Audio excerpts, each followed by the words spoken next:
We're back with Bridgewater head football coach Mike Clark coming off a 30-20 loss to Washington and Lee. Certainly the bad news in that game was the team had a bit of a disastrous second quarter, giving up 23 unanswered points. But the good news was they really came back and fought after halftime, shut WNL out in the second half, scored twice in the third quarter, and really made a game of it. Well, I think you're playing a good football team, and that's football 101. You really can't be Santa Claus for 6 minutes in the second quarter and expect to make up ground. I thought our defense really had a pretty good, stout plan.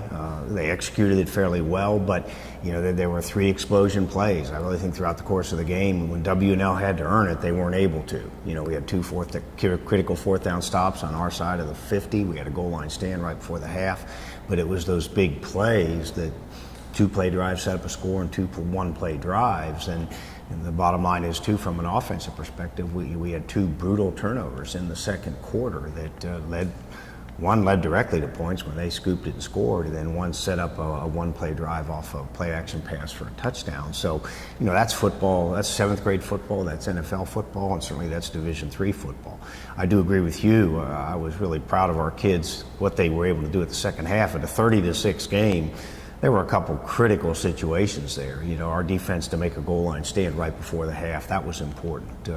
I thought our offense, for us to return the opening kickoff 100 yards and have it get called back for a penalty, and our offense could have just walked out on the field and said, this isn't our day.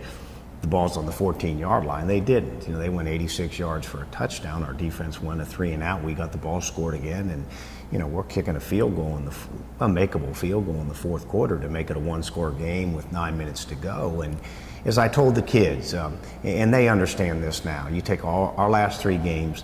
If we win, we're going to be a team that wins in the fourth quarter. The way our talent matches up with the people, we're not a team that's going to stretch people.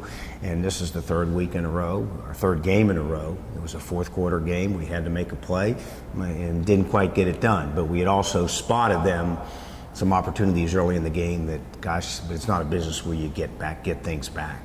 Yeah, you had 2 different chances to make it a 1-score game, one on a 2-point conversion and then the missed field goal that you mentioned. You also had 2 really long kick returns called back for penalties, so it did feel like just a game that you couldn't quite get over the hump, and almost reminded me somewhat of last year at Hampton-Sydney. You had the same situation, ended up losing by 10. You had a couple different chances to make it a 1-score game. Seemed like you were trying to get some momentum and just sort of came 1 play short from getting back over that hump. Yeah, we did, but it usually those things balance out. And you're right. The kickoff return was a holding call. It was a good call. The 87-yard punt return, it was a bad call. They brought that thing back.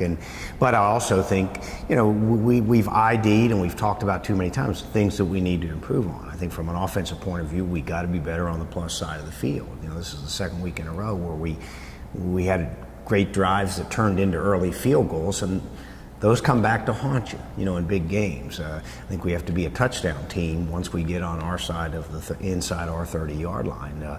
I'm real proud of Logan Weiss. He's no longer a backup kicker. Cam's going to be out for the season, so we've got a kicker that, 5 and 6 is pretty good, but the bottom line is I'd like to count on him kicking a few more extra points moving forward here. Big challenge ahead here on Saturday in Hampton-Sydney. You talk about prolific offenses over time. They're going to score a lot of points, and they're going to put a lot of pressure on us defensively. I think we have to kick back into our Guilford mode on the offensive side of the ball. This is a game that needs to be shortened. I think our identity is pretty established, but I will say this: when we play games and you look at the WNL game, each of us had in the low 60s on a play count. That's a pro game, that's a high school game playing at that pace, and if that's what we're going to have to do to win, we have to understand our margin for error is going to be slim on both sides of the ball. You can't give up those big plays, and you got to earn some yourself, and it's a formula moving forward. I look forward to the challenge Saturday will bring. Yeah, Hampton-Sydney coming off a game against Shenandoah where each team only punted once, but you really handled that well against Guilford. Going down the road, you held the ball for 37 minutes there. So is that the game plan again, that you need to control the ball? Yeah, I think it is. And Hampton-Sydney went on the road last week. Their first drive, they got stopped on 4th and 2. Their second drive, they had an interception inside the 10-yard line, and on their third drive, they were on about the 35, went for it on 4th down and didn't get it. So, it was one of those deals where they were playing against really one of the great quarterbacks, I've seen in Division III, who was hot as a pistol. And so it's like that tennis match, Hampton-Sydney got up there and They were down 17-0, and they weren't going to catch up. It was going to be 17 at the end of halfway through the second quarter, and it was about 17 at the end of the game. So it'll be a big challenge for us. This has always been a great rivalry.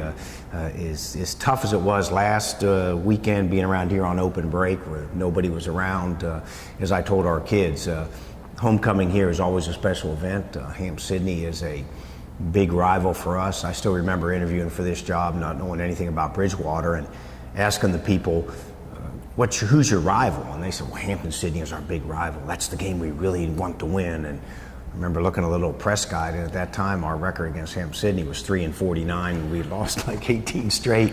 And I remember talking to the president at the time, Phil Stone. I said, Phil, we either better change some things or we better find a new rival. And fortunately, we've been able to change some things, and this has just been a great game that I'm looking forward to playing. Now, that being said, as I tell our kids, everybody's going to want to play hard on Saturday. We got to make some good decisions here during the week to be prepared for Saturday.